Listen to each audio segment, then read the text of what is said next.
Right, recording is starting. All right, good evening, everyone. And here we are once again for Survey Talk. And my name is Josh Brewer. We're representing Nashville Grotto, the cartographic section. And we've been trying to host a series of talks on cave survey and what it takes. And so tonight, just want to mention that Jim has been working real hard, and all of the previous talks are up on the YouTube page. And so you can just search out Nashville Grotto, and we've had some real good presentations this year that are also up. And so, yeah, go check that out. So if you miss one or you want to, for some reason, watch one again, they're there. So that's kind of cool that we're building this small archive. Tonight, originally in my kind of my outline, I kind of forgot about cave symbols, and I think that's kind of important before we talk about sketching it all. And so we're going to go over some cave symbols. We're going to review our left, right, up, down, because when you're talking about cross sections, that's the key. That's the butter of the data that you get. And so we're going to just talk about those briefly. And then we're going to get into a little bit of cross sections, and I'm going to do the best I can on this kind of platform to visually show some stuff. So, so our survey tools, this is kind of like the modern day stuff, which we'll run into, and we've seen these before: the Disto, the Sunto, a fiberglass tape.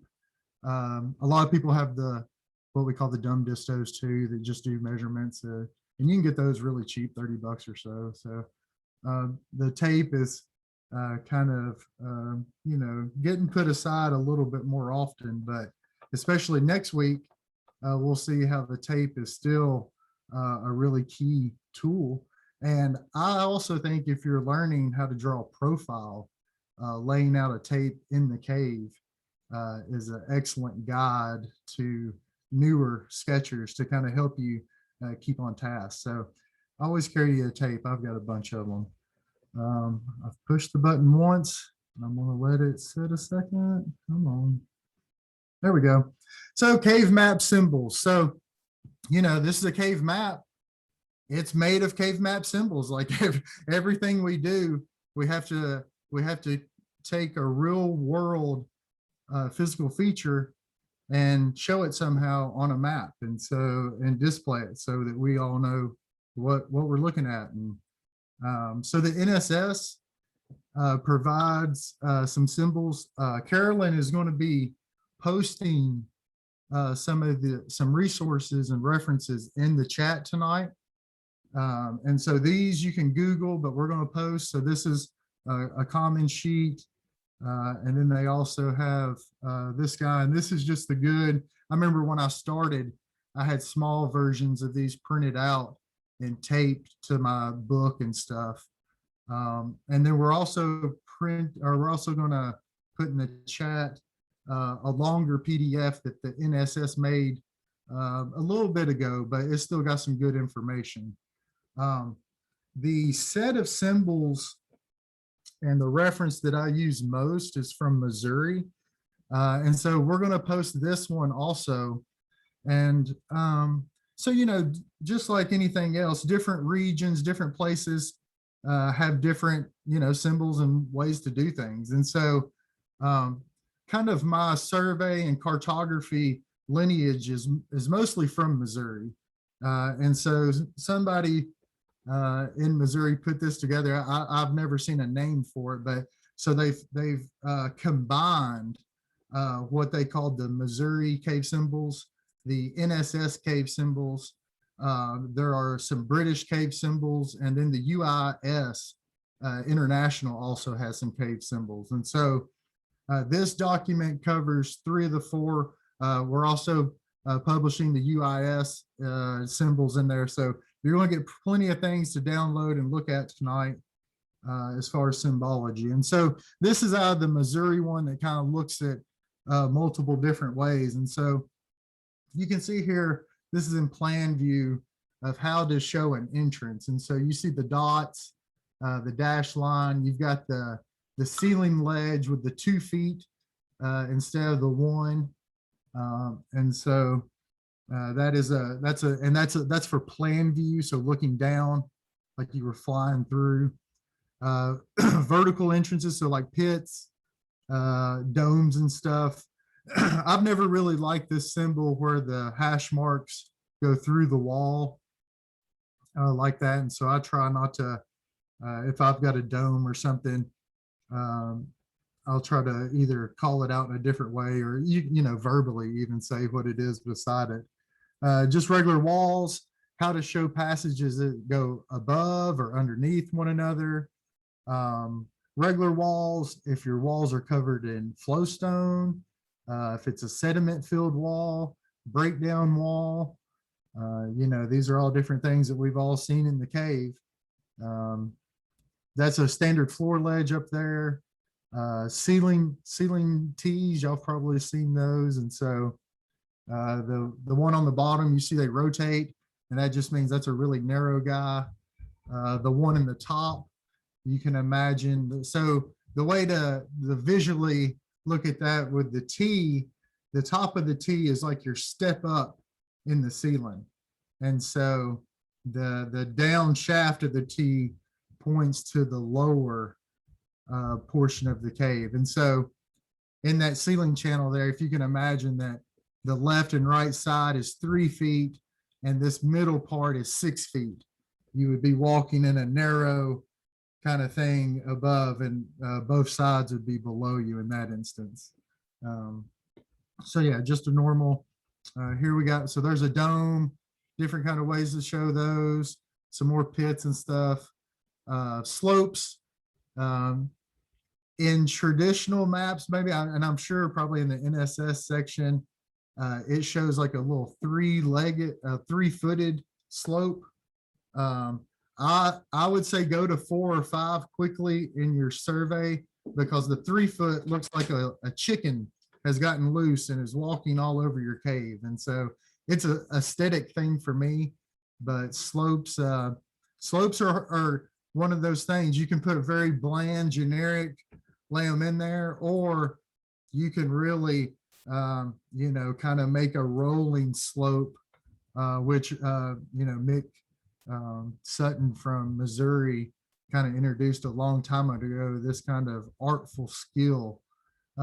Stalactites, I like triangles. Some people use these Ys.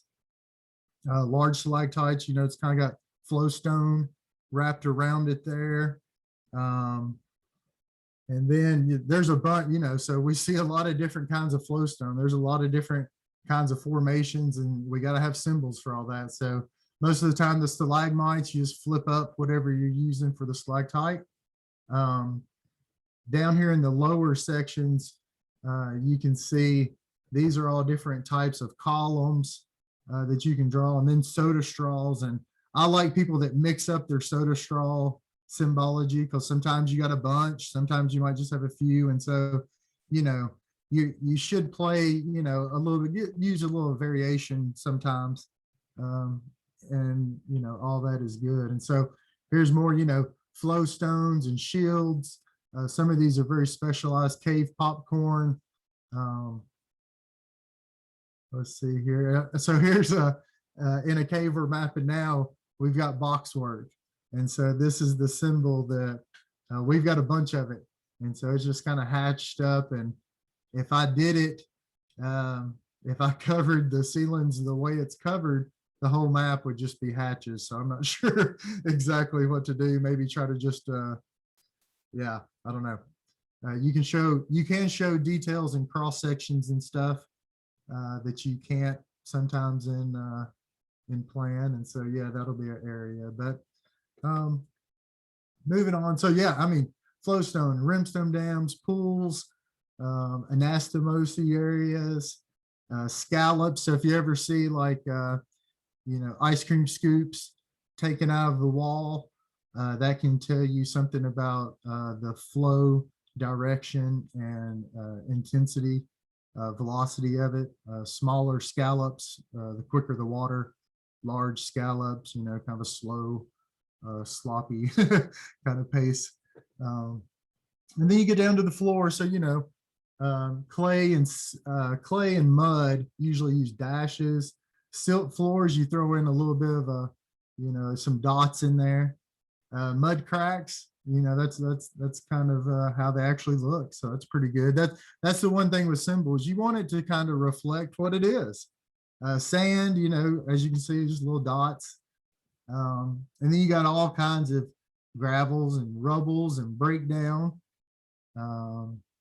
Bedrock floor. I've seen a slightly different symbol used that I usually use, but you got bones and everything else. Hydrology, that's huge in caves. So like if you're mapping in water, even if it's just general, throw an arrow on which direction the water is going. And even that might serve a huge purpose later on, save somebody a lot of time and effort if your maps are providing that kind of information. So, got different kind of pools, rapids, waterfalls, ways to show sinking streams and stuff. And so, yeah, when you're first starting out, I suggest carrying at least the basic symbols, and then, there's always going to be ones that you don't run across a lot. If you cave in the same area, you'll probably run across the same ones all the time, but you go somewhere else, you might not have seen anything. So in cross section, you can also use this is what you'd want to use in your profile too. And so just like dashes were on the plan view, this is just like mud. And so this is, mud fill cross section there. And then, you got formations, you can show water levels, breakdown. The bottom two are showing geology.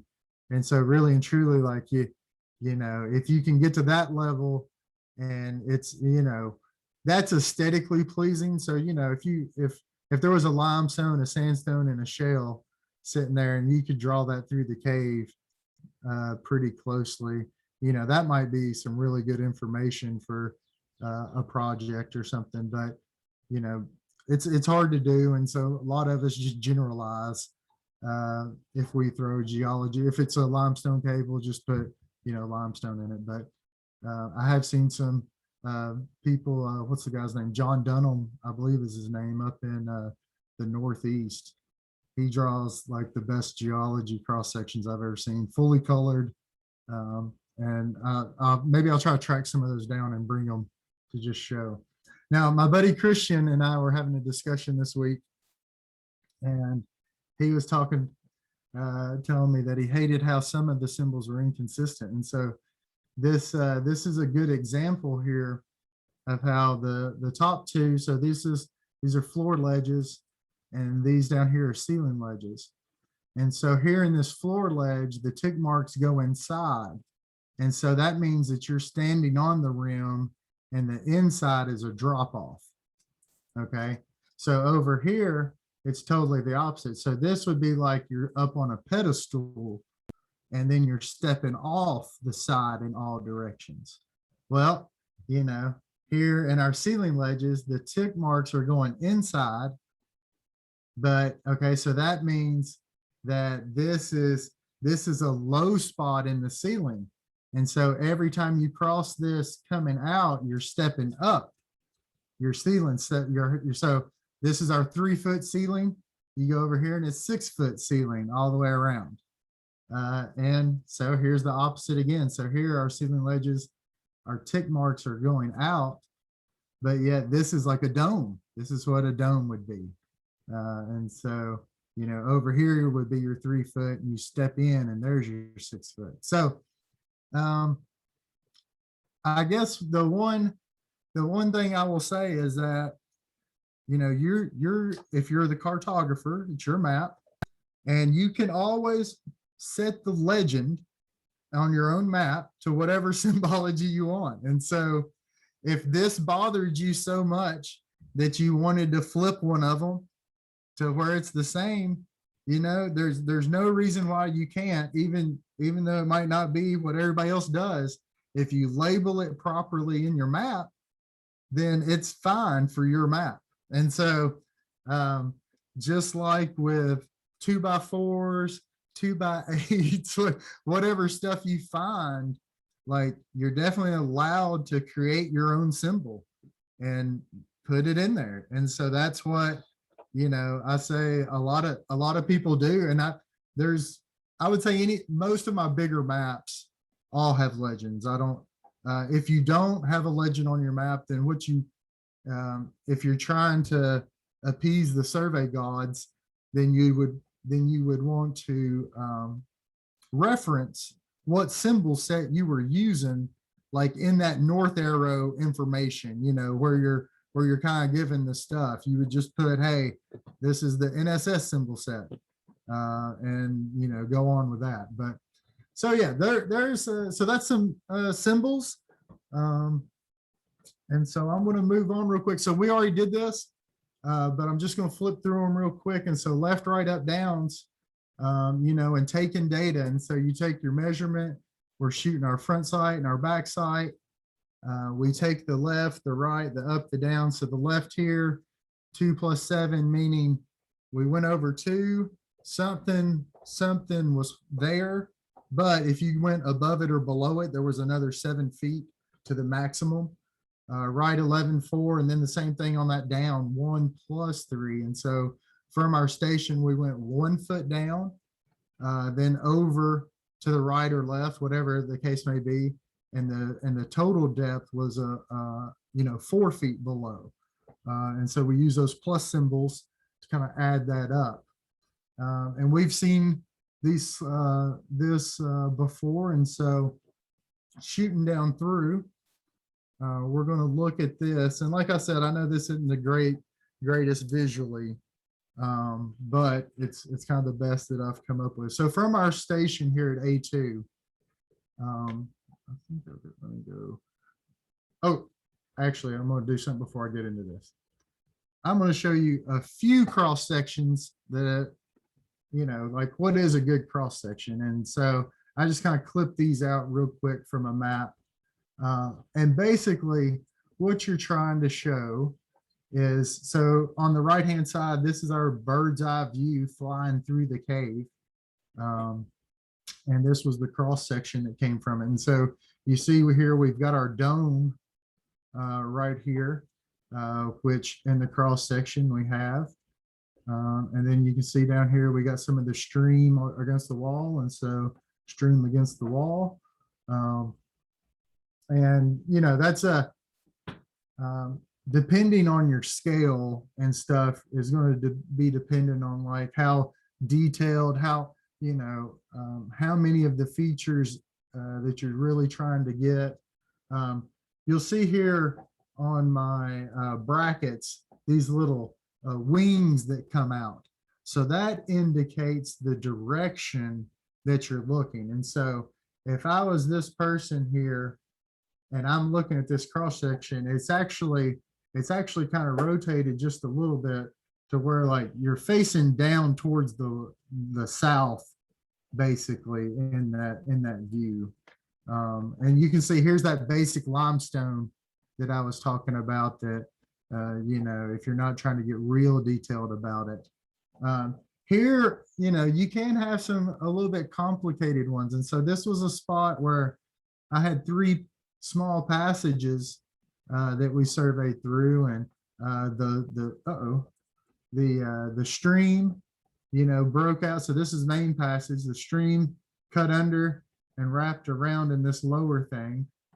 And then the main passage here, which was hands and knees crawl at this point.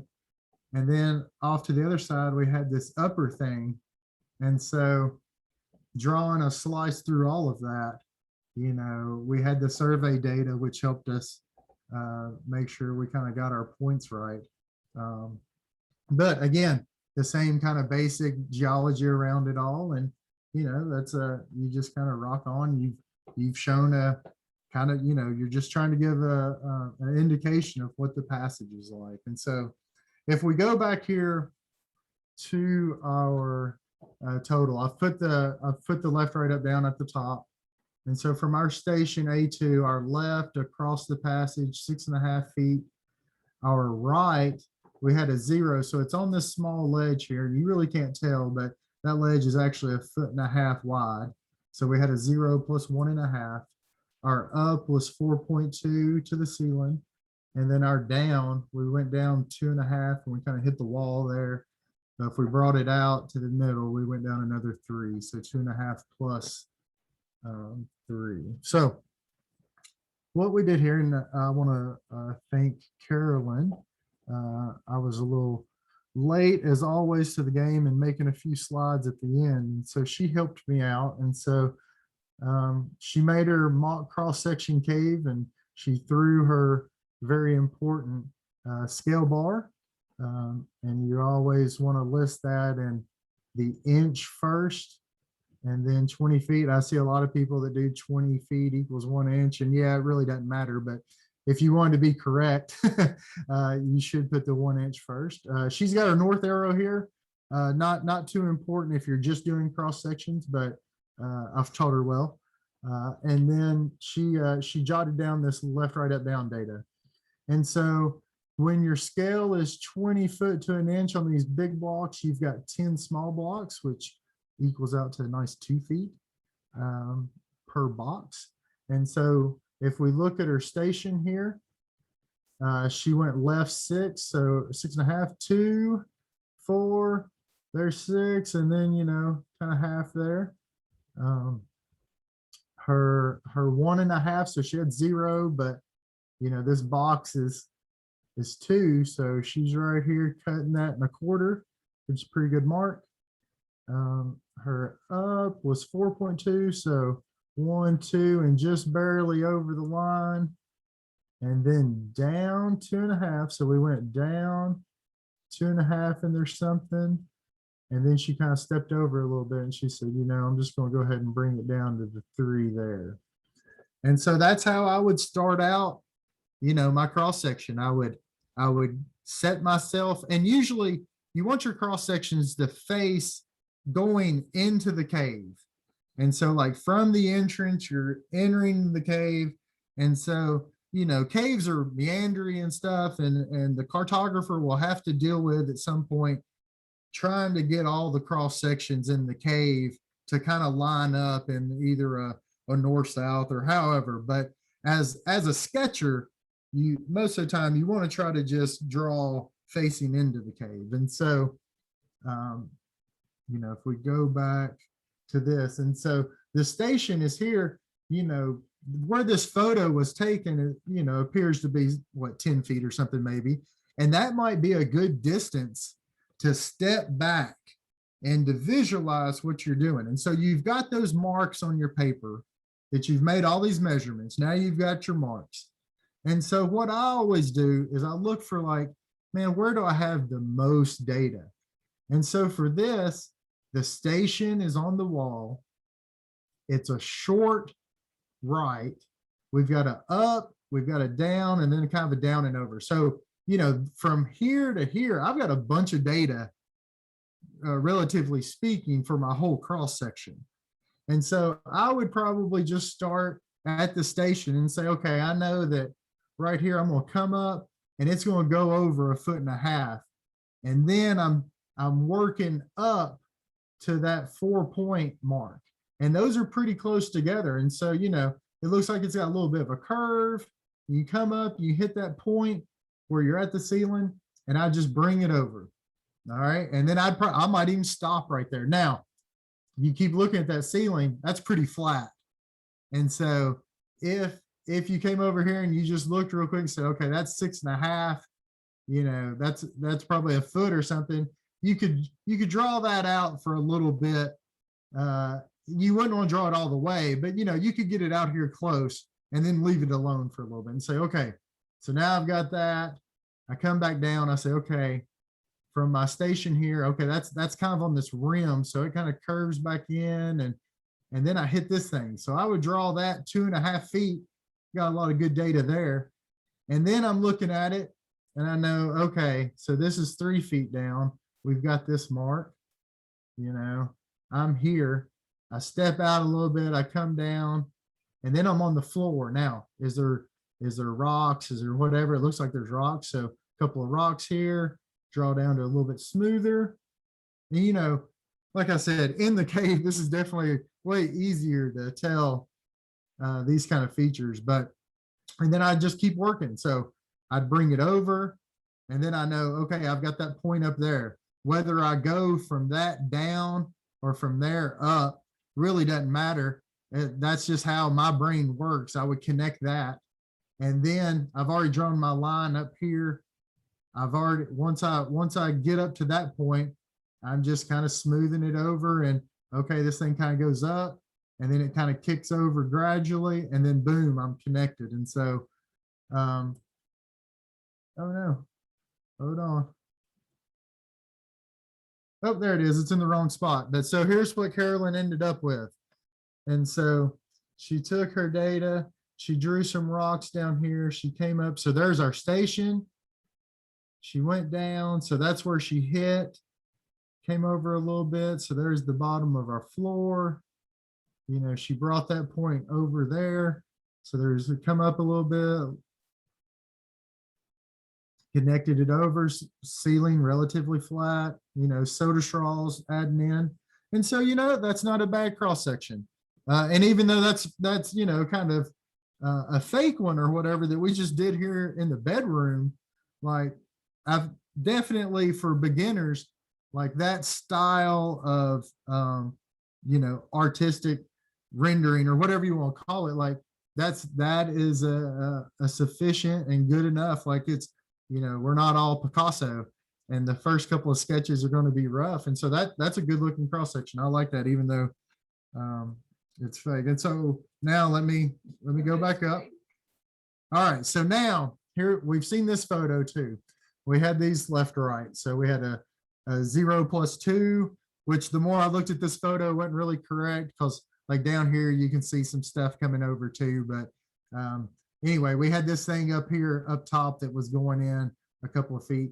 We had a really wide 20 feet across, 22 feet over to the right. Our up went up 5 feet to that ledge. And then if you came over, we shot, you know, basically took our disto from here and shot up and got 14. And so we just did that math there and wrote it in 5 + 9. And then our down was 5. And so let me see if I do it the right way. Boop. Boop. Okay, so then here, this is what I did. And so I took the data. So here's my station. My left 2 feet, going over right 22 feet, got 5 feet down. And then there's my 5 mark, and then another 9. And so, you know, 2, 4, split it in half, 5, go from there, 5, there's 6, or you go 1, 3, 5, 7, 9. So you got 5 + 9. And so same thing, you know, I'm sitting here and I'm looking at this, and it's okay. If you're first, if you're, oh, I'm not plugged in. Give me 1 second.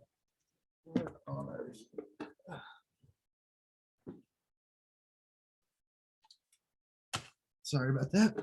Okay. So if you hadn't surveyed in Big Passage, like this is kind of daunting, you know, when you're kind of looking at it, but really you're just kind of breaking it down as much as you can. And if you've got a dumb disto that just does measurements, I would use that, you know, if you were worried about the ceiling. Now, in this cross section, ceiling relatively easy, pretty flat. If this thing had a lot of different changes in it and it was at that height, then, you know, taking another minute or two and just walking that right, use that as like your survey profile line, you know, and you're just walking through there with your disto, and you're shooting up there and getting however the ceiling changes. And so for me, again, doing this particular one, I've got a lot of data over here. My station's over here. And so I would start working this. And so, yeah, from my station, it kind of goes down, and then, yeah, there's some little bit that would come back, and then I'd come over. Again, pretty easy floor. That's really flat. So, you know, I get it going. I know where 22 is, and I know that, you know, that's probably in a couple of feet off the wall. So I could definitely draw it out 15, 16 feet before I walk over there. And then I'd start working back up. And so, okay, I've got this 5 feet here. I know that, you know, this ledge is below that a foot or two and is going to go over 2 feet. And so I'm drawing up the wall smooth, and then I get up here, it's going to come over, come up to that point, you know, and I'm going to bring it back, and then just basically going up to the ceiling. And you know, you're just trying to capture that little, which depending on your scale depends on how big that wiggle really is. Straight, pretty flat ceiling. And so now I would bring both my ceiling and my floor kind of over in that direction. I would walk across the room, and then I would start at that point, and I'll say, okay, you know, how far is this floor ledge sticking out? And then, you know, I would just draw up the floor ledge and then come back into it, bring it on up and connect. And so here was my initial dots there. And then this was the cross section. Now I did add in a few things just to show you. So there was some soda straws and stuff up there.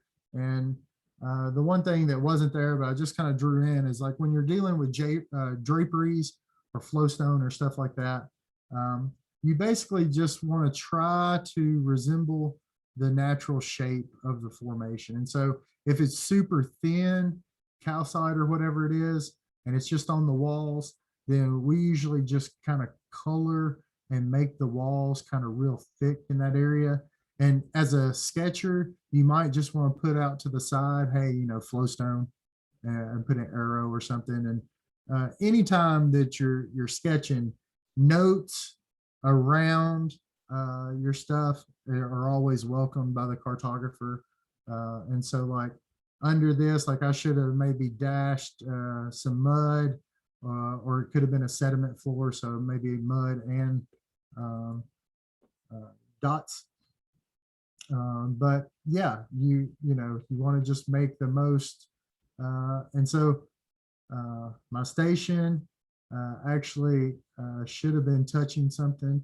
I was in kind of a hurry, so that should be squeezed over just a little bit, or my wall should come out a little bit more, probably, is really what I should have done. But you go up the wall, we had our small feature, we came over, relatively small. I kind of did this just to show, like, you know, if you did have some variation, you know, walking your disto along that line and shooting up, and then just bringing it back down. So that's kind of a quick and dirty introduction to the cross section part of it. We will be talking about profile and then plan view sketching, and I'll try to combine those into just one evening. That's all I'm going to go through tonight, except for some questions, which we're going to go. But I did want to just throw out that next, so 2 weeks from today, March 20th, that's April 20th, not March. But Ben Miller will be coming by and talking about how the best way to survey pits. And Ben is really good at surveying pits, and has surveyed quite a few of them. I've helped out on a few. And he's really good, and he's going to show us some tips. And so, yeah, I'm excited about that. Yeah, so May 4th will be the next one after that. And we will continue on talking about profile and plan and sketching. I'm going to stop this. Okay, now we had some really awesome questions. So Jim, let's see here. Okay, so one question we had was, you have a cave map. You went to the cave continues. I think I got this right. So the cave continues. You're wanting to survey the unmapped portions of the cave, and you don't have the survey data for the original map. Correct. And haven't found the original survey points either. And I haven't found the original survey points. So this is a pickle. Now there's a few things you could do, and I would, so, you know, this would be one of those things where you get your best brains and you go out to the cave and you take your map. And the first thing I would do is that I would cross my fingers. Hopefully the map has a scale bar. Okay, that will come in huge in this kind of situation. But you know, if it was me, I would go into the cave. I'm hoping I got a scale bar, and I would go through the cave and look at the map. And first off, I would ask myself, does the map do a good enough job of where they got? And so that's the first question. And if the map does a good enough job, then, and you can't, and there's just no data. All right, well, you've got to build data. And even if it's new data to fit an old map, like you've got to shoot shots from the entrance to the new leads. And so Barry and I were actually on a project that is kind of sort of this situation. Really nice cave, had a decent map, but it didn't have a profile. And it was a through trip. And so we decided, you know, it'd be kind of fun to add a profile to it. And so we didn't have the data. We didn't know kind of what to do. And so we just started at the entrance and we just shot disto shots and drew the profile in. And the original map didn't even have the cave footage on the map itself. And so, you know, we did that, and that's an ongoing process. I actually lost some data, which is a very awful thing to do. I've only done that once in the last twice in the last 12 years, and both of them were during COVID. So it's not been the year for data, but you know, kind of the same situation. We're building new data, but yet we're trying to match and meld old, in this case, drafted map to the data. And so that particular cave also has like 15 leads that have never been surveyed. And so we put a backbone through the cave, through the through trip. And now it's set up to where if we wanted to go in there and survey the side leads, okay, we could do that. And then basically, you know, you're making a decision on how good of quality do you want to be, and do you just want to kind of fit that cave, that old cave map in your data? Like it might not perfectly overlap, you know, but as we heard last week, from a cave diver's point of view, any map is better than no map. And so, you know, there's all these things. So if it's Jim, I don't know if you're still close, but the cave you guys are talking about, how much footage is on the old map? Like, is it a big cave? It's a very big cave, and there are actually two different maps. One is very detailed, but it only goes back so far. And the other one is a profile that is just a mess. It's ridiculous. We called it the shitty map for a reason. Big cave is in multiple miles? Not multiple miles, but volume wise. Very, very large room with large formations. And then a passage that trended in a direction and had another drop in it. So it was multi-level with a couple of pits, you know, a couple of drops to get to the St. Louis limestone, St. Louis formation, where the big cave was. Yeah. Yeah, I mean, it's tough if any of the old, you know, people on the map, that's where I would start and just see if anybody's got any data. But the good map was drafted in 1962, so I don't know how much of that data is still around. Yeah, that is a long time ago. I mean, it's not impossible, that's for sure. I mean, true. that was my next step, is to approach someone from that grotto and see if anybody remembers anything, and see if there's any. Yeah, I mean, it's definitely worth an email or a call just to see. But yeah, Kayla says resurvey, Yep. and you know, sadly, that's probably obviously it's the best thing to do. But you know, sometimes you just can't resurvey them all, and I get it. Like, depending on how much time and energy and whatever, I could be persuaded to try to fit that old map into some data if I was happy with what was going on past it. And so if it lined up relatively well, then you know, maybe we're just rocking and rolling. But Yep. yeah, it's sometimes you have to think about the value of that time. If that cave has a map, then a map is better than no map. So you may want to put more time into something that doesn't have any map. So doing whatever you can to put it together as best as possible may be the best fit. And I agree with that, Kayla. The issue is the one map is really detailed and very short, and is very good. It's very good. The newer map is more of a line plot with with like straight walls or straight ceiling and floor, and has no, it's basically a ridiculous map. It earned the name shitty map for a reason, but and so That's tough. we would like to continue on from the good map and do something that is relatively usable more than anything, because we completely missed where the drop to the lower level was, simply because we had no idea where it was. Anyway. So Josh, tell me, Josh, if you think this is a good suggestion. You pick a very obvious landmark in the cave close to where you want to resurvey, and it's on the map. Put a station right on that obvious landmark, just create one, and then also you would use the old map to say, like, this is new station 1A or whatever on this like specific, column or something, and then just go from there. But Chris, Yeah, as you said, you have to have a scale, right?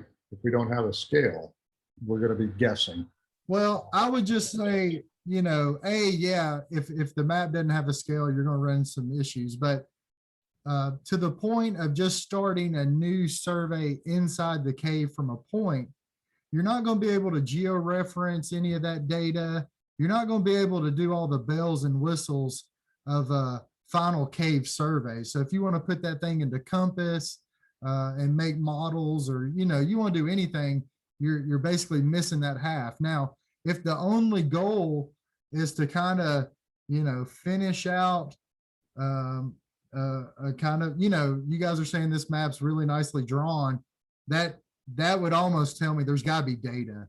Like most guys who are drawing really nice maps, that data somewhere, unless there's mean ex-wives or fire, I've heard, has taken a few big projects down. But yeah, that's tough. So Chris, I would definitely say you could just start surveying from a landmark, and to just draw it in. And if that's good enough for you and what the intent and the purpose of the map, that might be all you want and all you need. And so, but if you want to do anything with the data, I would say you've got to, at the bare minimum, survey from the entrance to that point, even if that data, even if that's all it's for, is the tie into your new survey of how you continue on.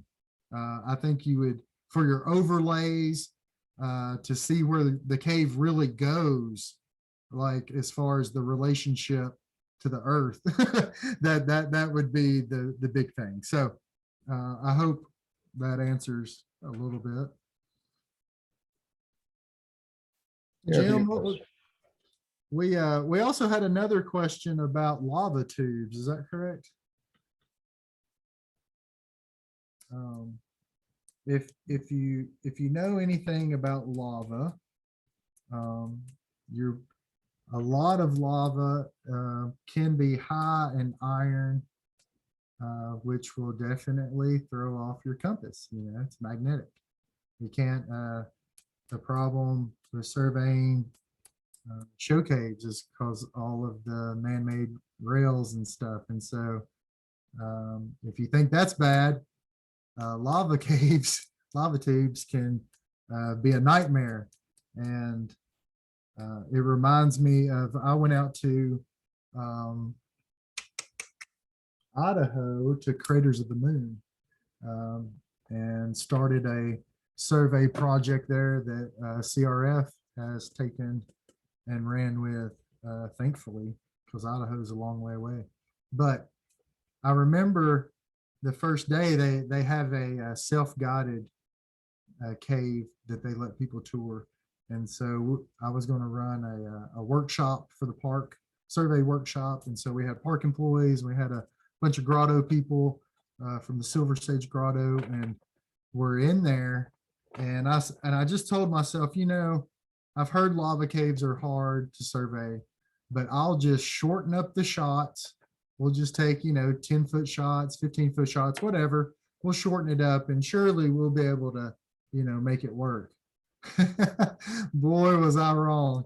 We our first two stations, we had two stations in 20 feet, and you could take the Sunto, and we had a tape down, and we would walk Suntos towards each other along the tape, and we could stand side by side, and we couldn't get 180 of each other. And like it was to the point where I finally figured out that if I hang really long tape and had the station basically in the middle of the passage away from rock, then we could get, and I think we even had to skew it to where we did plus or minus 3 degrees. So Suntos, we usually did 2. We couldn't get 2 to really work that efficiently. And so we changed it to 3. But we were able to get it. And we, you know, after that, I went and I started looking and I started talking to the people in Hawaii. It's like, how do you guys get your data right? And so there's a couple of different methods. I met one gentleman who every shot he drew just relative to north. And so during his survey, all of his shots were individual segments of the map. He didn't connect them all at all. He did that all during the drafting process, but he just drew everything. And he brought out, I think he had a total station at one point brought out, and they were able to get a point. Kayla, have you ever, what are some other ways that you've heard of as far as maybe magnetic methods to deal with that? Have you heard of anything? Well, I haven't been in that situation probably as often as you have, but the times that I have, I did the walking toward, you know, along the tape toward the, you know, other reader. It was kind of frustrating, but it seemed to be all that we could do. And, you know, with the Disto X's, having that tape there wasn't, you know, was just kind of an added clutter, but you just kind of do what you can. That's right. That's right. So yeah, I mean, that definitely a tough environment to get your instruments working. I hope that satisfies me. Is anybody going out west, or who's mapping lava tubes?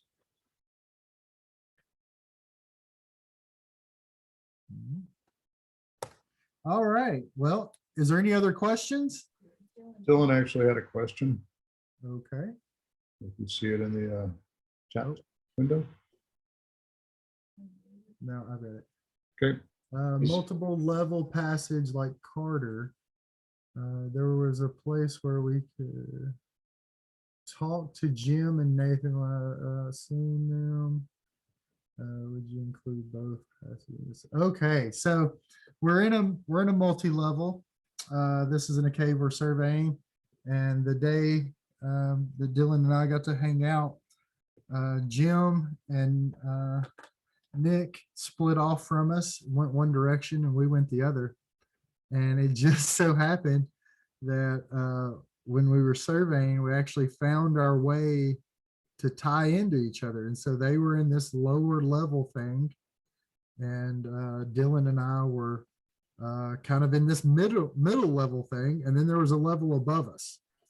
And so I believe Dylan's asking, you know, like how are we going to show the cross section in that area?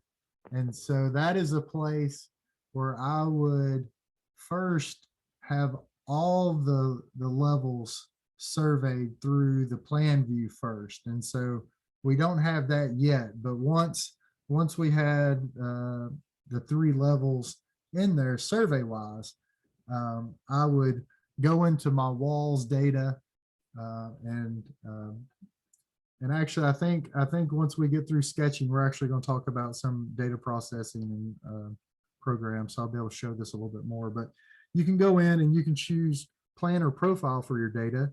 And so I would choose the profile, and I would see how those passages all laid out, and I could export a line plot.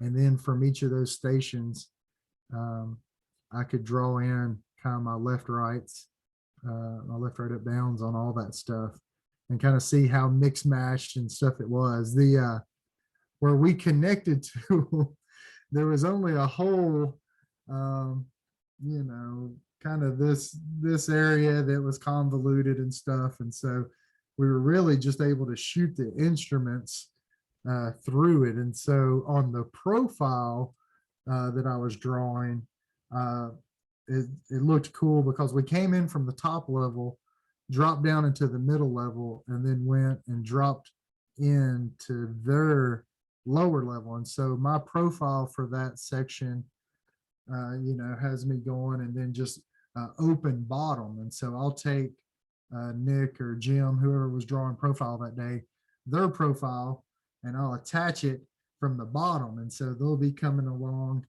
and, you know, they'll have that hole that we connected to. And you might have to do a little finagling to get the multi-level profiles, because what you got to remember when we draw a profile, and we'll talk about this a lot more, but just profiles, when you're drawing them in Cave, it's called the extended view. And so you're basically drawing from station to station. You get your dip up or your dip down, you know, whichever way it's dipping, you draw those points, and then you sketch that in. Well, during the processing of your profile, if you were doing a multi-level, it's got to be an idealized profile, which means that an extended profile, if you got passage that does a 90 and then you come down here and do a 90 or whatever, you stretch all that out. And so it actually adds length because you're showing a 90 that might be perpendicular to your view or parallel to your view and not perpendicular. And so in an idealized profile, you take that shot and say, okay, it could be 100 feet long, but on your profile, it might just be you know, 20 feet long, because you're bending and you're taking account for all the turns and bends in your profile. So like up there on top of B, we have a place where you can hear the waterfall in the floor for the level below it. But when I drafted both those out just straight line, even though my profiles were drawn to the same point above and below, the below one stretched out 30 or 40 feet further past because it was more meandering. And so if you just stretched it out, it was much longer. And so, yeah, I'm going to have to figure out which shots have the most angle in them and like how to trim out footage to kind of get it to work right, which is new for me. Usually I've traditionally done just extended profiles. So yeah, I keep trying to get better too. So are there any other questions this evening? This has been a good talk. I hope you guys are getting a little bit out of it. I know Dylan, I'm glad he's asking questions. He's going to be taking on actually doing cross sections here very soon, probably another trip or two. And I think, yeah, thanks for answering. I hope that question made sense. It's kind of a funky, you know, the way that they're two different passageways, but they're right on top of each other. So Yeah, and so basically, you would have a line of data where one was going and a line of data where the other's going. And so we're going to draw in those left, right, up, downs and kind of look at it. And it might be a thing where if we didn't if we didn't sketch what we needed to, we would go back in. Luckily, that multi-level area is really not that long, a couple 100 feet, maybe at most. And so to make it look real good, there'll probably be a trip when we're finishing up where I already have in mind kind of where I want to draw a big cross section through it all. And then I'll go in there and actually take the time to figure all that out once I have some more data. So it's a good question. And definitely, that area with the plan views, I've been asking everybody I know, like, send me your multi-level cave maps, because this is the first time I've gotten into anything more than 2 levels. And I want to show it right. And so there's going to be lots of offsets and yeah, it's complex. So that's what makes it kind of fun. But So to add one more thing to that particular question, would you anticipate doing cross sections like above each other, so that we would have done one in the bottom level, you guys in the middle level, and somebody at the top level? yeah, so I would look and see. So especially at where we connected, I've already got drawing or sketch there, which technically might be part of my profile, but I've got measurements on the top, and you guys have got measurements, or at least if not measurements, drawing, sketch that's scaled. And so I would look at all those things. And so even if we didn't exactly like you did, if you guys didn't draw a cross section at that station, which I think we even did, but if we didn't, I still have that profile data and all that stuff to kind of, take a look at it. And so would I send somebody down there to just sketch a cross section at that point? If that's what we were doing, I'm not sure. It would just depend on what the data looked like and what are all the sketch together. And so kind of a tough thing, but if you want a really nice map, it might be worth it to just go back there and spend 10 minutes, well, probably more than that, for a really nice cross section in there. You might spend half hour, but yeah, we will see, and we'll update the rest of y'all as we do this, because hopefully we'll get that B section knocked out sooner rather than later. Any other questions tonight? I've got 2 quick questions. So are you doing a cross section for every single station? And then the second part of that is, are you assigning the drawing of cross sections to a particular member, or is the sketcher doing it all? Yeah, great question. So I will say that right now, if you talk to people that are surveying with me, they will say Josh makes us draw cross sections at every station. And I do, but that's only because they're new and that I just want them to draw more while they're with me. If you're asking me how I choose, if it's just me drawing everything and I'm just drawing, really a cross section should be added. So you start one at the cave entrance, but if your passage is relatively the same, you get to this thing where you want cross sections to show where the passage definitely changes. And so if your passage is basically the same for a while, you can go lighter. Now, as a cartographer, if you've got Barry and I went to this place where it was this big tunnel, and the tunnel is, I don't know, 1,000 feet, whatever. And it was basically the same. Now on the map, if you drew that at 40 foot to an inch or whatever, you're going to have 3-4 foot long map. Yeah, all the cross sections were basically the same. Do you want one? No, you want to, you want to kind of fill it in. So if you've got a cave that's not changing much, maybe maybe every other, every three, you throw one in.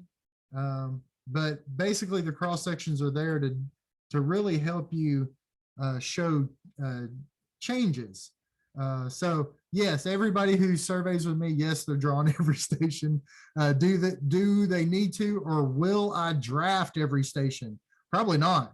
Honestly, I think every other, just depending on your widths, but every 50 feet, probably on most of my maps, you'll see a cross section. But yeah, just kind of a feel thing. So if it's changing a lot, you might want a lot of cross sections. Definitely going big to small, or if you're trying to show like a formation or something that you want to highlight in the cave, a great time for a cross section so that you can bring a little bit more attention to it.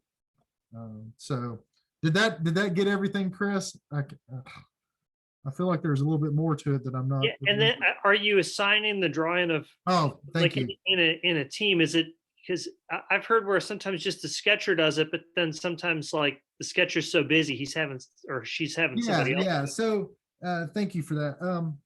I would say the traditional way that CRF kind of teaches people, you have a station person, an instrument person, and a sketching person.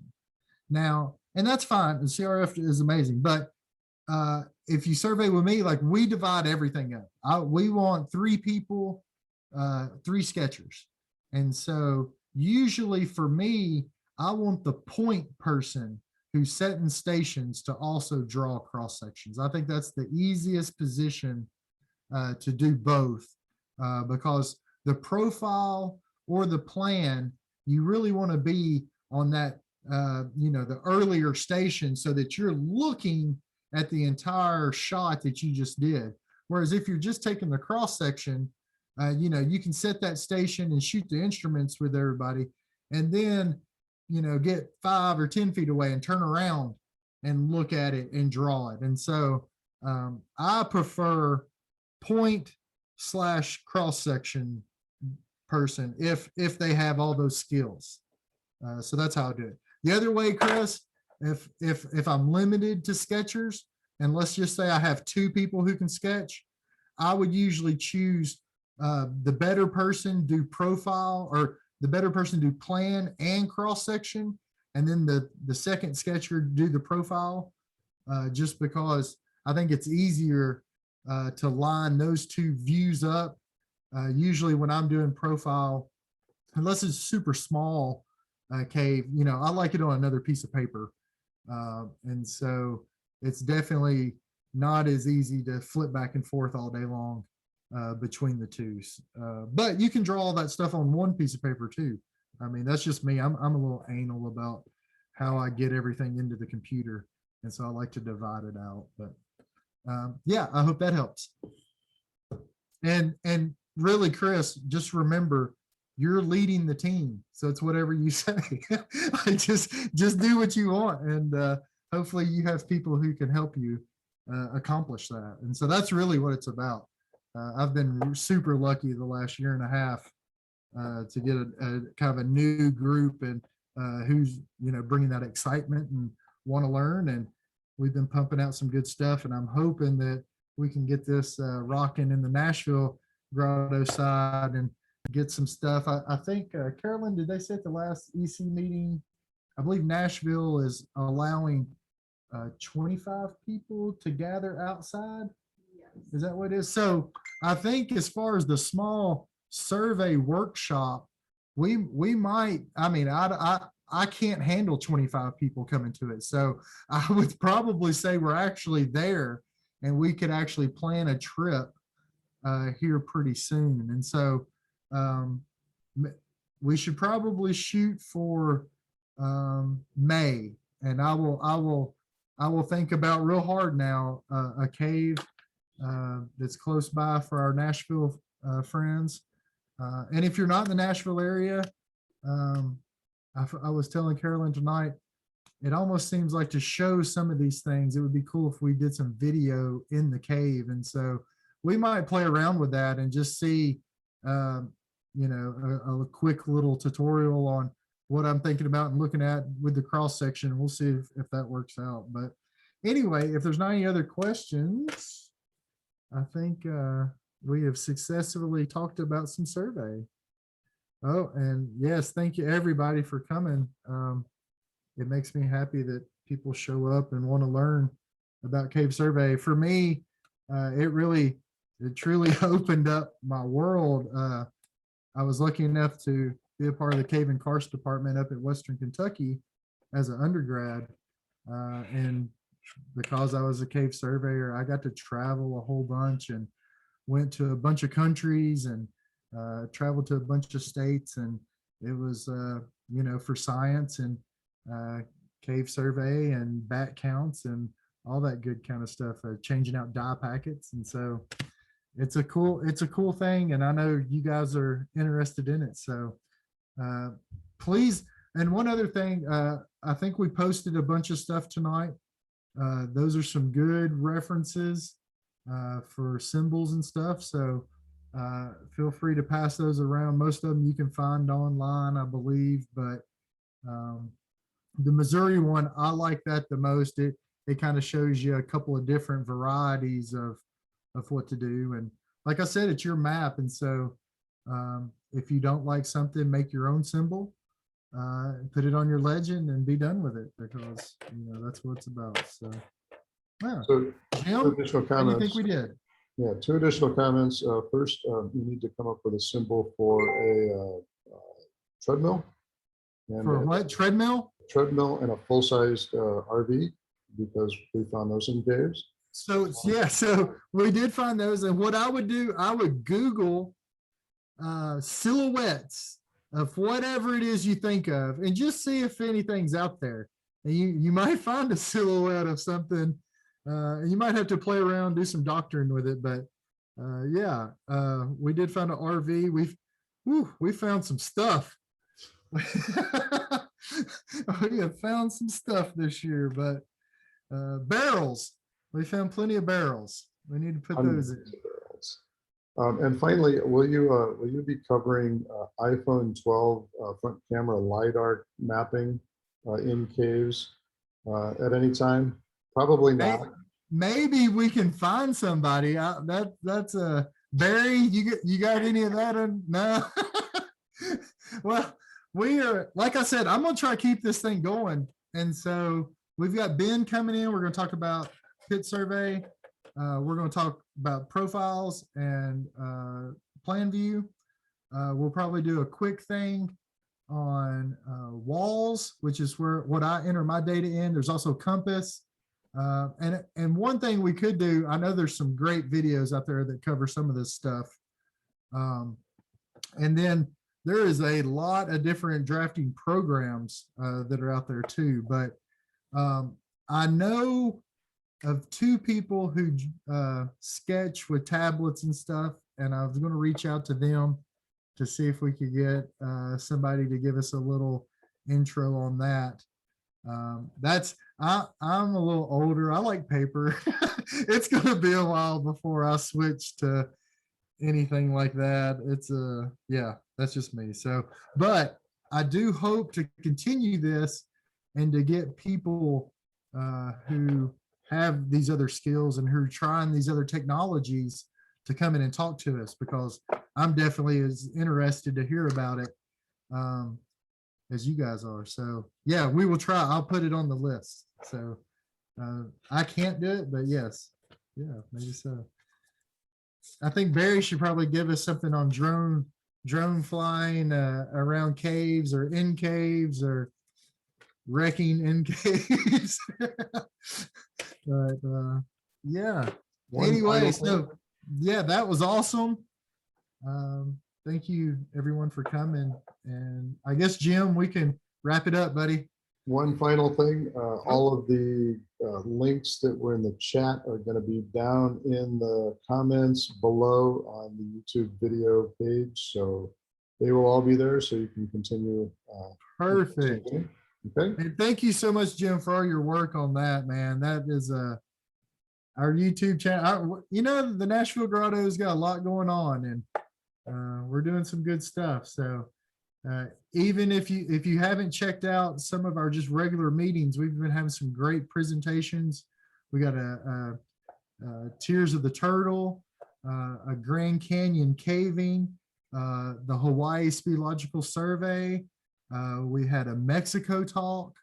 And this coming month, we're having a talk about Alaska survey and actually lava tubes. And so we can ask Paul Berger about what he does to map lava tubes and see if they give him any guff.